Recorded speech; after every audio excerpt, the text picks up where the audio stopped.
नमस्कार सांग मैंने आपण मानु समस्त को मो स्टोरी चैनल में स्वागत। चलतु कहानी शुणा मितर मित कहानी भाग 27 पूर्व भाग जदि शुणी ना जल्दी जल्दी शुणी नियंतु। कहानी शुणी सारी सब्सक्राइब करिया केबे भूलिबेनी सांग माने।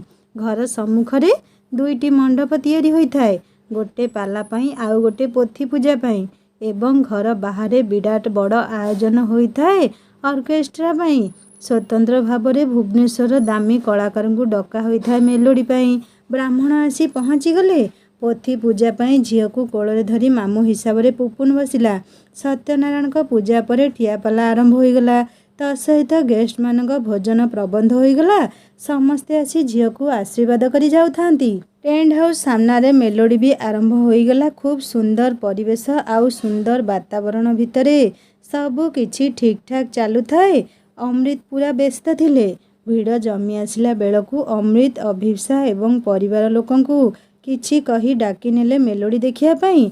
सम्मुखरे पड़िथिबा चेयर उपरे बसई निजे उठीगले स्टेज उपरकू। हाथ रे माइक धरी कहिले, कार्यक्रम रे व्याघात पई क्षमा करिवे, तेबे मोर किछि कहिबार अछि। अमृत का कंठस्वर सुनी समस्ते भीड़ जमाई देले। अमृत कहला, आज मोर एकमात्र झील आयसार 21 पूजा। मो बापा माँ सासू ससुर माउसी मामू माई एवं बंधु बांधव आशीर्वाद आम पाई वरदान निश्चय।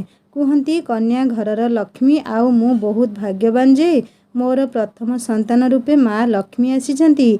तेबे आउ गोटे कथा निहाती कहबी, मो झील बड़ भाग्यवती जे से गोटे बापा माँ नुहे दुईटी बापा माँ पाइछि। सेई बापा माँ जहाँको घर को मो झील बोहू हो जिवो एवं मु बहुत खुशी जे सेई दुई सुंदर हृदयर मनीषों को पाई। जणे मोर सांग आउ जणे मो बड़ भाई।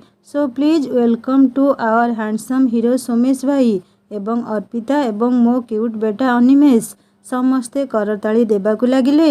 अमृत पुणी कहले, प्लीज सोमेश भाई मंच उपरकू आसंतु।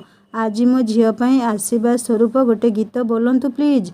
अर्पिता पुओ को नहीं आस प्लीज। समस्ते सोमेश एवं अर्पिता कहले, प्लीज जाओ स्टेज उपरकू। अर्पिता अभिप्सा एवं कुनी झील को मध्य डाकी नेला स्टेज उपरकू। समस्ते जीवा परे अमृत कहले, मोर प्रिय अतिथिगण, ये हेउचंती सेई महान व्यक्तित्व जहाँक आदर्श रे मु अनुप्राणित एवं मो झील को दिने मु यांक हाथ रे समर्पी देबी। सोमेश भाई विषय जेते कहले भी कम हेबो एवं खुशीर कथा मो सांग अर्पिता जे मो स्त्रीर जीवन ए कथा जेतेबेले जानिली सतरे मु बहुत खुशी हो जाइथिली। आजिर तारीख रे एई दुई चांदक बंधुत्व निश्चित भाव में नियारा अटे। जणे अन्य जनक जीवन, दुई प्राण गोटे शरीर। प्लीज सोमेश भाई आपणक सुमधुर कंठरे मो झील पाई पदे गाई दियंतु ना। सोमेश हाँ नाई भितरे माइक धरी कहले, उपस्थित अतिथि गण को मोर प्रणाम। आज्ञा मु साधारण मनीषटिए। अमृत मो विषय टिके अधिक कहीदेले, तेबे अमृत के भली पिला ए समाज रे मिलिबा निश्चय भाग्यर कथा। शांत सरल हृदयर पिलाटिए। मो स्त्रीर सांग हेइथिले भी मु सबुबेले भाबे मो सान भाई से एवं एठी निहाती कही रखिबी, मु बड़ भाईर कर्तव्य किछि करि पारि नहीं सत, किंतु मो असुविधा समय अमृत का साहाय्य मु केबे भूली पारिबी नहीं। आउ रहिला एई दुई चांदक कथा, एमान कथा जेते कहले भी कम हेबो। आजिर स्वार्थपर दुनिया रे सुंदर संपर्कटिए आउ एई संपर्कर डोर को आहुरी मजबूत करिसंती आमर एई दुई कुनी कंढेई। जीवनर चलापथरे कौन घटिबो कही हेउनी, किंतु एई छुआ दुई जण आम दुई बापा माँ अगणार पवित्र तुलसी दुहे। तेबे आजि मो कुनी झील पूजा रे मो तरफरु छोट गीतटिए। एहा परे सोमेश कुनी झील आयसा पाई गाइले, छोटी सी प्यारी सी नन्ही सी। सोमेश का गीत रे मतवाला होई समस्ते झुमुथुले आउ तालीर सुओ छुटिला। एहा परे सोमेश अमृत अभिप्सा को धरी कहले, आजिर ई सुंदर गीत मो सान भाई एवं सान भौणी पाई। एहा परे गाइले, तेरे जैसा यार कहाँ। सोमेश का कंठर जादू समस्त को बांधी रखिथिला। पूजार माहौल पूरा चारचान लगी जाइथिला। चुटकी किंतु भिड़ भितर चाहूताए सरोज को, किंतु सरोज एक लय चाहिथिला सोमेश का गीतर दृश्य को। सोमेश का सुमधुर गीत शुणी कलाकार माने भी ताली मारुथुले जोरे।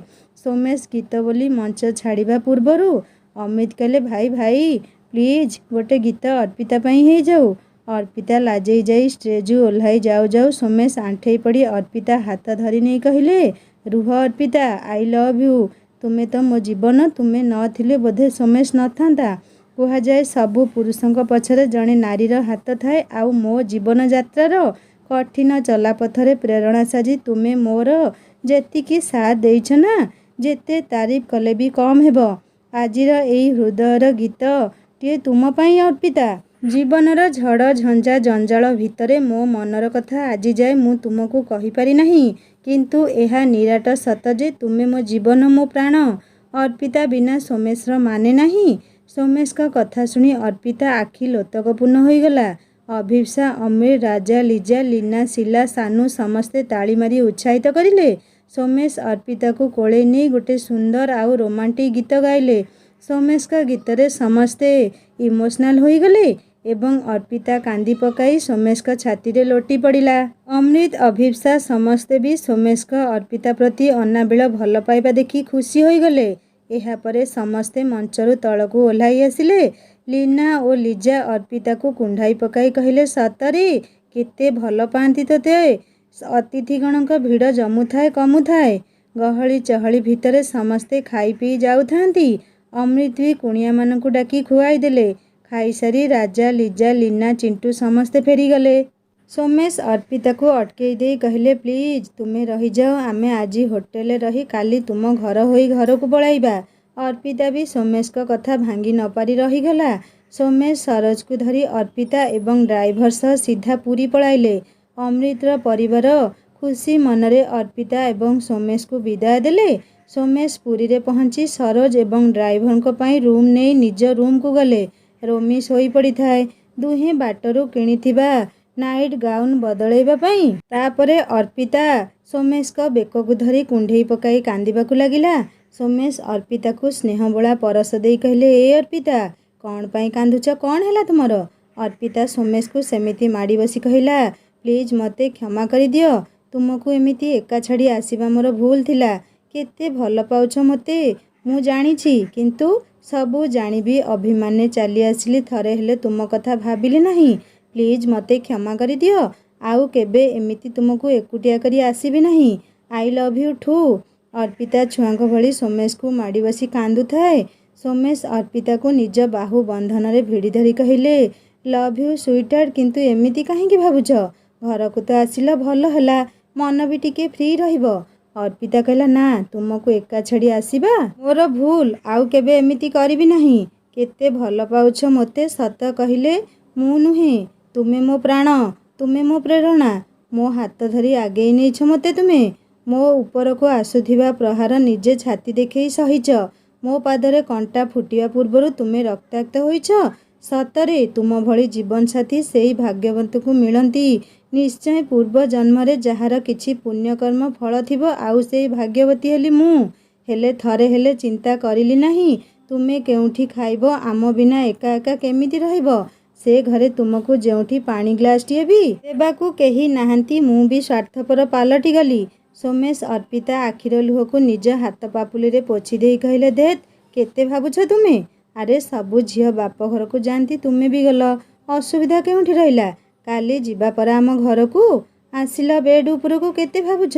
ଏହାପରେ ସୋମେଶ ଅର୍ପିତା ହାତ ଧରି ଖଟ ଉପରକୁ ନେଇ ଅର୍ପିତା କୋଳରେ ମୁଣ୍ଡ ରଖି ଶୋଇ କହିଲେ, ସତରେ ଅର୍ପିତା, ଏଇ କିଛି ବର୍ଷ ଭିତରେ ଆମ ସମ୍ପର୍କ ଏମିତି ହେଇଯାଇଛି ଯେ ସତ କହିବାକୁ ଗଲେ ତୁମ ଅନୁପସ୍ଥିତିରେ ମୋତେ ଗୋଟେ ରାତି ବି ଠିକ୍ରେ ନିଦ ହେଇନି।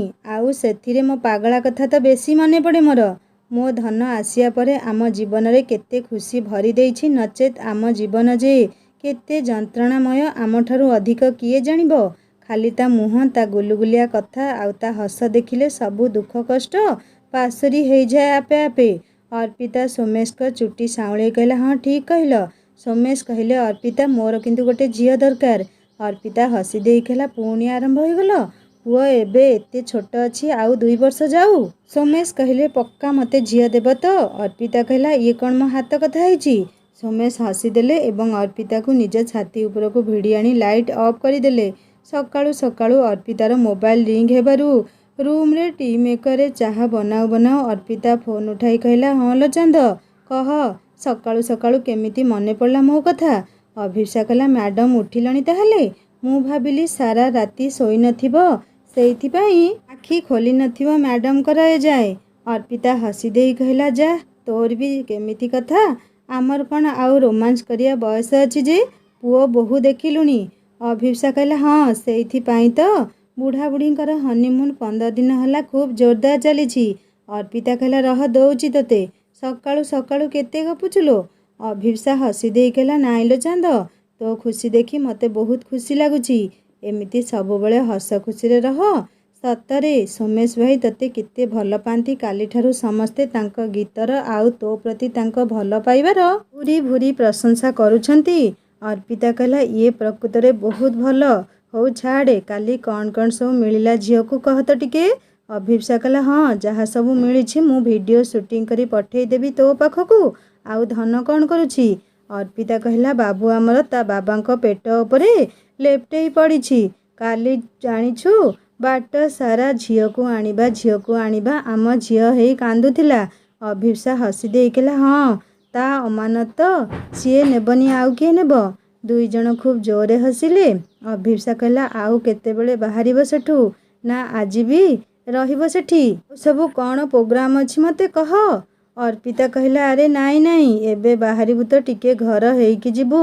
ମୋ ବ୍ୟାଗ୍ ପତ୍ର ବି ରହିଯାଇଛି, ଆଉ ଘରେ ଜଣାଇ ଯାଜପୁର ପଳେଇବି। ଅଭିପ୍ସା କହିଲା ହଉ ଯା, ମୁଁ ଭୁବନେଶ୍ୱର ଗଲେ ତୋ ଘରକୁ ଯିବି, ନହେଲେ ଇଏ ଯିବେ। ଆରେ ହଁ ଚାନ୍ଦ, ଆକାଶ ଭାଇ, ମିତା ଆପା, ଗୀତା, ଜିତୁ ଭାଇ ଆସିଲେ ନାହିଁ ନା? ଅର୍ପିତା କହିଲା ଜାଣିଛୁ ତ ସବୁ କଥା, ମୁଁ ଆଉ ଅଧିକ କ'ଣ କହିବି। ଅଭିପ୍ସା କହିଲା ହଉ ନ ଆସନ୍ତୁ। ହଉ ତୁ ଯା କାମ ସାରେ, ବାହାରିବ ପୁଣି। ଅଭିପ୍ସା ଫୋନ୍ ରଖିଲା। ଅଭିପ୍ସା ଫୋନ୍ ରଖିବା ପରେ ସୋମେଶ ରୋମିକୁ ଅର୍ପିତାକୁ ଧରେଇ କହିଲେ ପୁଅର ଖାଇବା ବ୍ୟବସ୍ଥା କର, ମୁଁ ଚେକ୍ ଆଉଟ୍ ପାଇଁ କାଉଣ୍ଟରରୁ ଆସେ ଏବଂ ହୋଟେଲରେ କ'ଣ ମିଳିବ ଖାଇବା ପାଇଁ ବୁଝିକରି ଆସେ। ସୋମେଶ ରୋମିକୁ ଦେଇ ପଳାଇଲେ। ଅର୍ପିତା ସେତିକି ସମୟ ଭିତରେ ରୋମିକୁ ଖୁଆଇ ରେଡ଼ି କରିଦେଲା। ସୋମେଶ ଆସିବା ପରେ ଦୁହେଁ ବାହାରିଗଲେ। ହୋଟେଲ ବାହାରେ ଥିବା ରେଷ୍ଟୁରାଣ୍ଟରେ ସୋମେଶ ପୁରୀ ଆଳୁଦମ୍ ମଗାଇଲେ ସମସ୍ତଙ୍କ ପାଇଁ। ରୋମି ତ ଏସବୁ ଖାଇବ ନାହିଁ, ସେଇଥିପାଇଁ ତାକୁ କୋଳରେ ବସାଇ ପିଓର ଆପଲ୍ ଜୁସ୍ ମଗାଇଲେ। ସମସ୍ତେ ଖାଉଥାନ୍ତି, ସୋମେଶ ବି ରୋମିକୁ କୋଳରେ ଧରି ଖାଉଥାନ୍ତି ଏବଂ ଜୁସ୍ ଟିକେ ଟିକେ ପିଆଉଥାନ୍ତି, କିନ୍ତୁ ରୋମି ସମସ୍ତଙ୍କୁ ଚାହୁଁଥାଏ। ସୋମେଶ କହିଲେ ବାବା ପୁଲି ଖାଇ? ମୋ ବାବା ଏସବୁ ଖାଇବ ନାହିଁ ପରା, ବଡ଼ ହୋଇଯା ଖାଇବୁ। ସୋମେଶ ଖାଇବା ଭିତରେ ଟିକେ ଅନ୍ୟମନସ୍କ ହୋଇ ଯେତେବେଳେ ୱେଟରକୁ ଡାକିଲେ ଆଉ କିଛି ଅର୍ଡ଼ର କରିବା ପାଇଁ, ରୋମି ଭୁସ୍ କରି ଆଳୁଦମ୍ ତରକାରୀରେ ଆଙ୍ଗୁଠି ପୂରେଇ ଦେଲା। ତରକାରୀ ଗରମ ବି ଥାଏ। ରୋମି ଜୋରରେ କାନ୍ଦି ଉଠିଲା। ରୋମି କାନ୍ଦ ଶୁଣି ସୋମେଶ ଚାହିଁଦେଲେ। ଯେତେବେଳେ ରୋମି ହାତକୁ ଧରି ଫୁଙ୍କିବାକୁ ଲାଗିଲେ, ସାଙ୍ଗେ ସାଙ୍ଗେ ବରଫ ମଗାଇ ପାଣି ବାଉଲରେ ବରଫ ପକାଇ ରୋମି ହାତକୁ ବୁଡ଼ାଇ ରଖିଲେ। ସରୋଜକୁ କହିଲେ ସରୋଜ, ଏଇ ପାଖରୁ କେଉଁଠି ସିଲଭରେକ୍ସ କ୍ରିମ୍ ଥିବ ଯାଇ ନେଇ ଆସ ଟିକେ। ଅର୍ପିତା ରୋମିର କଷ୍ଟ ଦେଖି କାନ୍ଦି ପକାଇଲା। ରୋମିର ମୁଣ୍ଡକୁ କୋଳକୁ ଆଉଜାଇ କହିଲା ଓହୋ ଲୋ ମୋ ଧନ, କିଛି ହେଇନି, ଏବେ ଭଲ ହେଇଯିବ। ସୋମେଶ କହିଲେ ଅର୍ପିତା କାନ୍ଦୁଛ କ'ଣ ପାଇଁ? ବ୍ୟସ୍ତ ହୁଅନି, କିଛି ହେବନି ଧନର। ଛୋଟ ପିଲା ତ, ପତଳା ଚମ ପୋଡ଼ୁଥିବ ଟିକେ, ତରକାରୀ ବେଶୀ ଗରମ ନାହିଁ, ତୁମେ ଖାଅ ମୁଁ ଅଛି। ଅର୍ପିତା କହିଲା ନାଇଁ ଆଉ ଭୋକ ନାହିଁ। ହେ କାଳିଆ, ମୋ ପୁଅର ଯେମିତି ଫୋଟକା ନ ହେଉ। ସର ଦୌଡ଼ିକରି ଆସି ସୋମେଶଙ୍କ ହାତକୁ ଆଣ୍ଟିସେପ୍ଟିକ୍ କ୍ରିମ୍ ବଢ଼େଇ ଦେଲା। ସୋମେଶ ରୋମି ହାତରେ ଲଗାଇ ସରୋଜକୁ କହିଲେ ସରୋଜ, କ'ଣ ଆଉ ଖାଇବ ଅର୍ଡ଼ର କର, ମୁଁ ପୁଅକୁ ଟିକେ ବୁଲାଇ ଆଣେ। ଅର୍ପିତା କହିଲା ରୁହ ମୁଁ ବି ଯିବି। ସୋମେଶ କହିଲେ ଖାଅ ଚୁପଚାପ, ନ ଖାଇ କୁଆଡ଼େ ଯିବ, ମୁଁ ଅଛି ପରା। ତୁମେ ଖାଇସାର, ପୁଅକୁ ରଖିଲେ ମୁଁ ଖାଇଦେବି। ଅର୍ପିତା ଆଉ ବେଶୀ କିଛି ନ କହି ଖାଇଲା। କିଛି ସମୟ ପରେ ରୋମି କାନ୍ଦ କମି ଯାଇଥିଲା। ସୋମେଶ ବି ଆଉ ଅଳ୍ପ ଖାଇ ସମସ୍ତେ ସମୁଦ୍ର କୂଳକୁ ଗଲେ। ସମୁଦ୍ର କୂଳ ଚେୟାର ଉପରେ ବସିଲେ ସମସ୍ତେ। ରୋମିକୁ ସୋମେଶ ଛାଡ଼ିଦେଲେ ବାଲି ଉପରେ। ରୋମି ସମୁଦ୍ରର ଉଚ୍ଚ ଲହଡ଼ି ଦେଖି ଭାରି ଖୁସି ହେଉଥିଲା। ବାଲିରେ ବସି ଖେଳୁଥିଲା। ସମୁଦ୍ର ପାଣିକୁ ଦେଖି ଖନି ଖନି ହୋଇ କହିଲା ବାବା ପାନି ନେବା ଘରକୁ। ସୋମେଶ କହିଲେ ହଉ ନେବା, ଘରେ କେଉଁଠି ରଖିବୁ? ରୋମି କହିଲା ମୋ ପାନି କୁଡ଼ରେ। ସୋମେଶ ହସି ଦେଇ କହିଲା ଆଚ୍ଛା, ପାଣି କୁଣ୍ଡରେ ରଖିବୁ, ପୁରା ସମୁଦ୍ର ନେଇଯିବା ତାହେଲେ। ରୋମି ଖୁସି ହୋଇ କହିଲା ହଁ ନିଅ, ଏଥିରେ ନେବା, କହି ଚେୟାର ଉପରେ ଥିବା ପାଣି ବୋତଲ ବଢ଼େଇ ଦେଲା ସୋମେଶଙ୍କ ହାତକୁ। ସୋମେଶ ଓ ଅର୍ପିତା ହସୁଥାନ୍ତି। ସୋମେଶ ବି ମଜା କରିବା ପାଇଁ କହିଲେ ଏଥିରେ ନେବା ତାହେଲେ, ସବୁତିକ ସମୁଦ୍ର ପାଣି ନେଇଯିବା ନା। ରୋମି କହିଲା ହଁ, ଟିକେ ବି ରଖିବା ନାହିଁ ଏଠି। ସୋମେଶ କହିଲେ ଆଚ୍ଛା ଏମିତି କଥା, ଆଚ୍ଛା ବାବା ସମୁଦ୍ର ପାଣି ନେଇ କ'ଣ ହେବ? ରୋମି କହିଲା ମୋ କୁଡ଼ ରେ ଏମିତି ହେବ, ମୁଁ ଖେଳିବି। ରୋମିର ଗୁଲୁଗୁଲିଆ କଥା ଶୁଣି ଅର୍ପିତା ହସି ଦେଇ କହିଲା, ଦେଖ ତୁମ ପୁଅକୁ, ତା ପାଣି କୁଣ୍ଡରେ ନେଇ ସମୁଦ୍ର ରଖିବ ଆଉ ଜୁଆର ସହ ଖେଳିବ। ସୋମେଶ କିଛି କହିବା ପୂର୍ବରୁ ରୋମି ଟିକେ ସମୁଦ୍ର ଆଡ଼କୁ ମାଡ଼ି ଯାଉ ଯାଉ ଯେତେବେଳେ ବଡ଼ ଜୁଆର ମାଡ଼ି ଆସିଲା, ରୋମି ଡରିଯାଇ ବାବା ବାବା ହୋଇ ଦୌଡ଼ିଲା ସୋମେଶଙ୍କ ଆଡ଼କୁ। ସୋମେଶ ରୋମିକୁ କୋଳେଇ ନେଇ କହିଲେ, କ'ଣ ହେଲା ବାବା? ରୋମି କାନ୍ଦି କାନ୍ଦି କହିଲା, ପାନି ମାଲି ଆସୁଛି। ଅର୍ପିତା କହିଲା, ଓହୋ ଲୋ ମୋ ସାହସୀ ପୁଅ, ଏବେ ପରା କହୁଥିଲୁ ସମୁଦ୍ର ପାଣି ନେଇ କୁଣ୍ଡରେ ରଖିବୁ, ଏବେ ଡର ଲାଗିଲା। ସରୋଜ, ସୋମେଶ ସମସ୍ତେ ହସିଲେ ଅର୍ପିତା କଥାରେ। ଅର୍ପିତା ଏବଂ ସୋମେଶ ପୁରୀରୁ ଫେରୁଥାନ୍ତି। ଅର୍ପିତା ଫୋନ୍ ରିଙ୍ଗ ହେବାରୁ ଅର୍ପିତା ଦେଖିଲା ଚୁଟକି ନମ୍ବର। ଅର୍ପିତା ଫୋନ୍ ଉଠେଇ କହିଲା, ହଁ ଚୁଟକି କହ। ଚୁଟକି କହିଲା, ଦିଦି ତୁମେ କାଲି ପଳାଇଲ, ଜମା ବି ଭଲ ଲାଗିଲା ନାହିଁ। ତୁମେ ଗୋଟେ ଦିନ ରହିଯାଇଥିଲେ ହେଇନଥାନ୍ତା, କେତେ ମଜା ହୋଇଥାନ୍ତା ନା?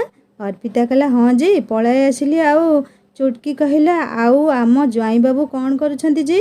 ଅର୍ପିତା କହିଲା, ଏଇଠି ବସିଛି ସରୋଜଙ୍କ କୋଳରେ। ସରୋଜ ନାଁ ଶୁଣି ଚୁଟକି ମନ ଉଚ୍ଛନ୍ନ ହୋଇଗଲା ଯେମିତି।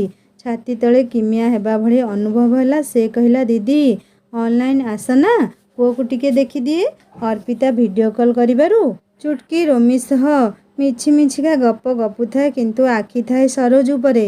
ସରୋଜ କିନ୍ତୁ କାର୍ର କାଚ ଦେଇ ବାହାରକୁ ଚାହିଁଥିଲେ। ରୋମି ସହ ବାହାନାରେ କିଛି ସମୟ କଥା ହୋଇ ଚୁଟକି ଫୋନ୍ ରଖିଲା।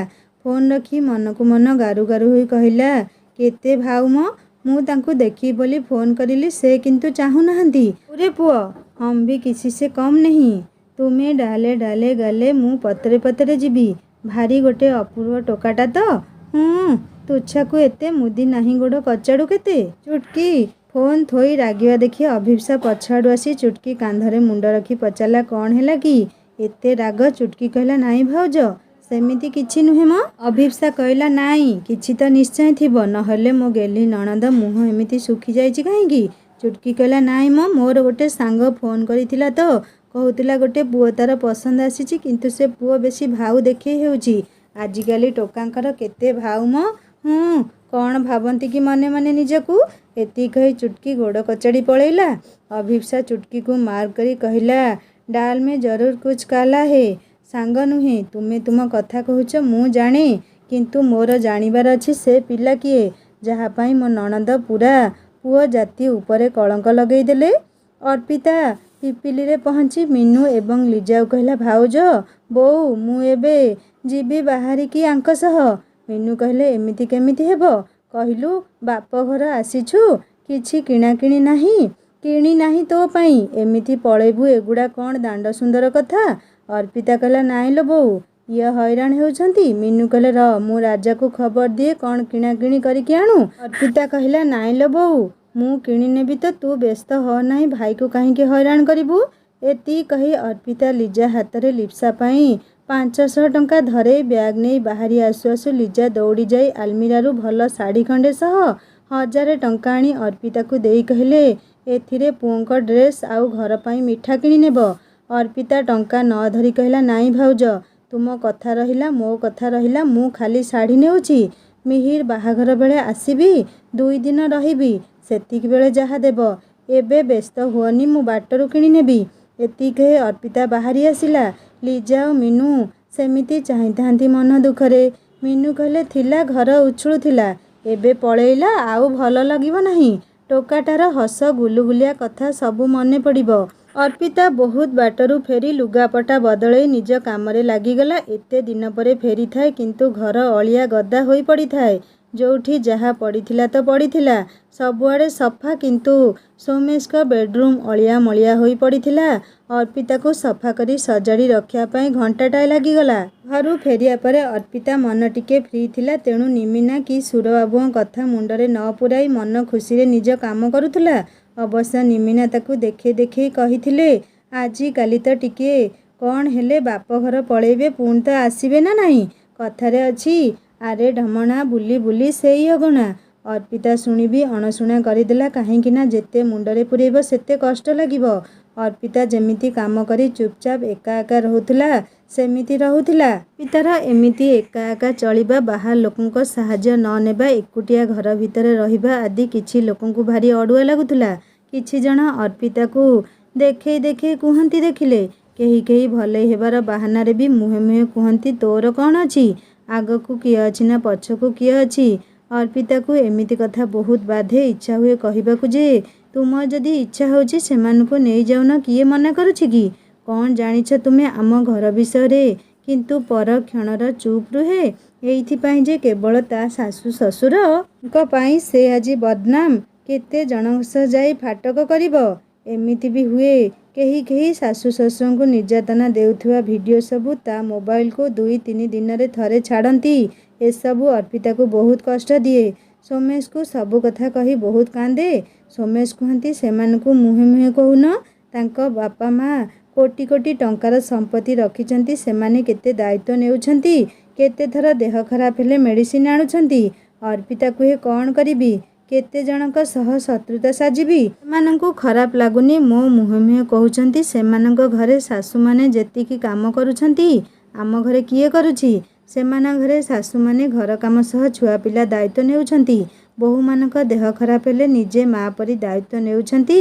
ଘରେ 2-2ଟା 3-3ଟା ବୋହୂ ଥାଇ ବି ଅଧା କାମ କରୁଛନ୍ତି। କିନ୍ତୁ ଆମ ଘରେ କିଏ ଅଛି? ଆଉ ସେମାନେ ସକାଳେ ଯାହା ନାହିଁ ତାହା ଖାଇ ଚଳେଇ ଦେଉଛନ୍ତି। ଦିନରେ ପଖାଳ ଖାଇ ଚଳିଯାଉଛି।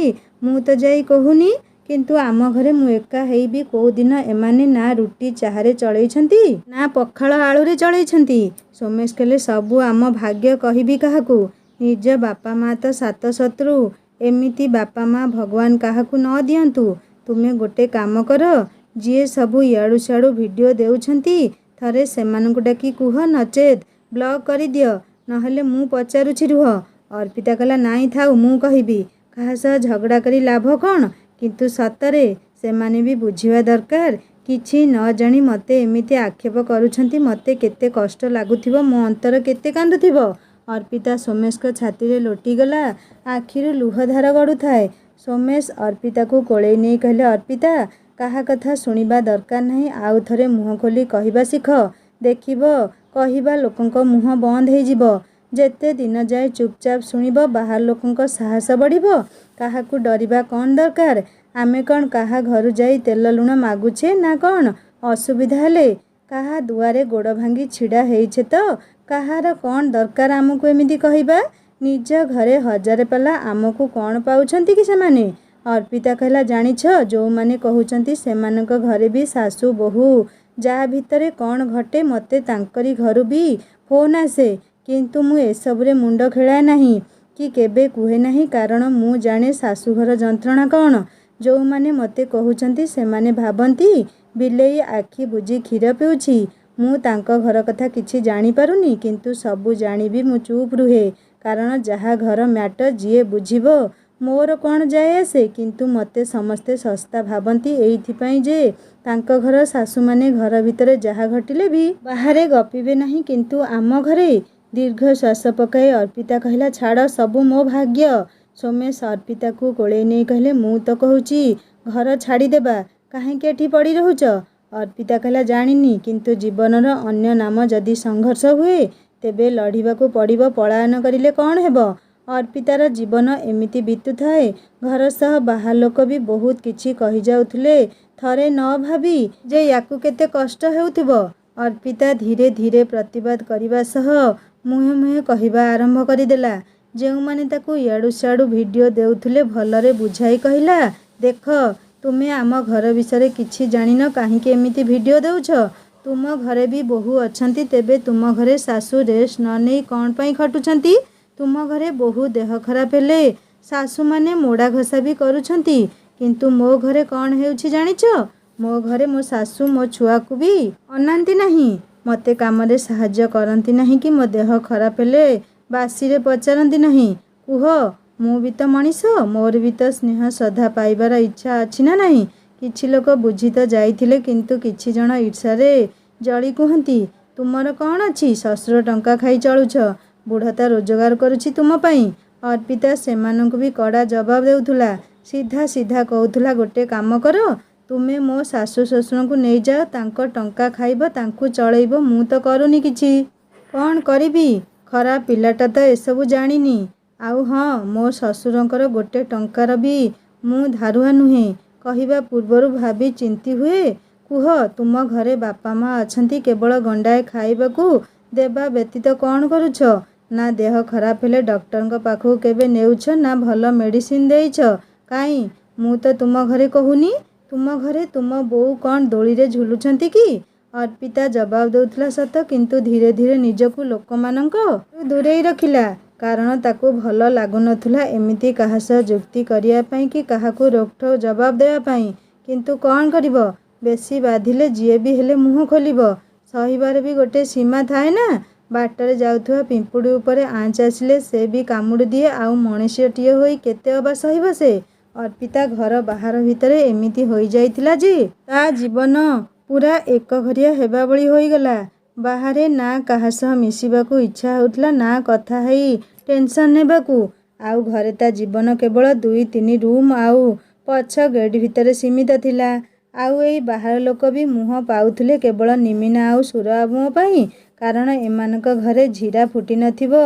सारा गाँ महकुथिला अन्य घरे पच्चा मांस हेले भी बाहर को बास्ना आसुनथुला निमिना भी कम ओस्ता नुहंती अर्पितार जहा सह जुक्ति बा कथा कटाकटी होउथला निमिना एवं सुरबाबू पर्टिकुलर सेई मानकु डाकी गपुथुले पूरा निजर पणिया देखेई सते जेमिति सेमाने गोटापणे निजर निमिना आउ सुरबाबूंको एमिति गुण केवल अर्पिता नुहे सोमेश को भी खराब लागुथुला किंतु बापा माँ जोठी एमिति हुअंती सेठी कौन अभियोग करिबो आउ काहा आगरे करिबो दुनिया आखिरे बापा माँ परा वृद्ध लोक तेणु सबु दोष पुओ बोहूंको उपरे लदी दिया जाए कौन भाई भगारी हेइछि जे झगड़ा करी हेबो तेणु आलो सखी आपणा महत आपे रखी नीतिरे सोमेश चुप रुहंती सुरबाबूंकर रोजगार गर्व सह बड़ लोक झियो ज्वाइंक पई बहुत गर्व थिला सेइथिपाई सोमेश को से बासीरे भी खातिर करुनथले कि पुओ भली केबे भाबु नथले सुरबाबूंक दिन राति खाली निमिनांक पछरे जाउथुला आउ झियो ज्वाई चिंतारे जाउथुला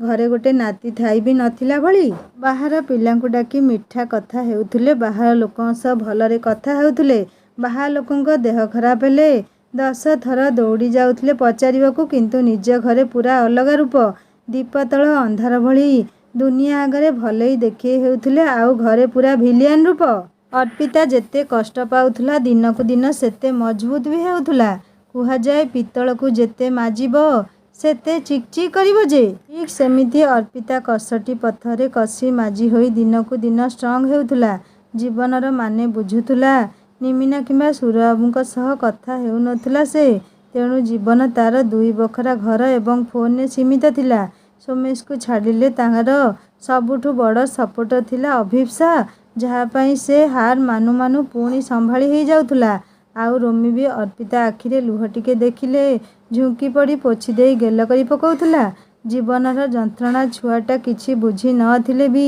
माँ आखिर लुह ताको निश्चित भावरे कष्ट देउथुला कुनी कुनी कंठरे कहे अपी काई कांदुछलो अपी कांदेना पीपी कांपी अर्पिता रोमी को कोले नहीं गेल करी कुहे धन तुम दुहींक पाई तो मु बंचिछि नहले केबेठारु मरी सारंथन तो मामा सोमेश भी प्रति मुहूर्त अर्पिता को फोन करी किछि ना किछि बहाना करी कथा हुअंती प्राय संध्यारे बुलेई नियंती केवल एइथिपाई जे अर्पिता एकुटिया फील न करू केबे अर्पिता कष्ट न पाऊ जीवन रे जेते दुख कष्ट थाउ ना कहीं समय ता बाटरे आगे चली थाए सांग माने अर्पिता जीवन रु कौन दुख केबे सरीबनी कहानी आग को बहुत इंटरेस्टिंग हेबो सुनिबा पई अनुरोध रहिला कहानी केमिति लगिला मते निश्चय कमेंट करी जणेबे आ जदि भलो लागि थाए सब्सक्राइब करी बेल आइकन दबे देबे हिंदी स्टोरी चैनल को विजिट करंतु एही कहानी रो डिस्क्रिप्शन में लिंक अछि सुनी सारी सब्सक्राइब करियो केबे भूलिबेनी रहुची नमस्कार जय जगन्नाथ।